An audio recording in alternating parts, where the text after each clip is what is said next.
unafanikiwa sio kwa sababu unafanya kitu tofauti na watu wengine, bali unafanikiwa kwa sababu unafanya kitu unachofanya watu wengine, lakini wewe unakifanya kwa ubora na kwa ufanisi wa hali ya juu. Kwa hiyo ili uweze kufanikiwa kwenye jambo lolote ambalo umechagua kulifanya, hakikisha unafanya kwa ubora na kwa ufanisi wa hali ya juu kuliko watu wengine. Kwa hiyo ili uweze kuwa mtu wa tofauti, hakikisha unafanya vitu vya tofauti na watu wengine.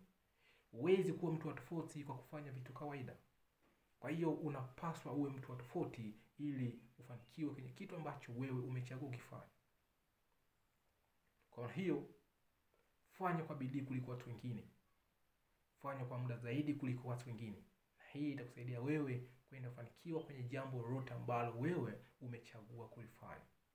Kumbuka, hufanikiwi kwa sababu unafanya vitu tofauti na wengine, bali unafanikiwa kwa sababu unafanya vitu wanavyofanya watu wengine, lakini wewe unakifanya kwa ubora na kwa ufanisi wa hali ya juu.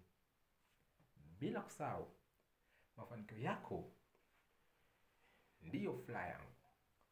Asanteni sana kwa kunisikiliza, na Mungu awabariki.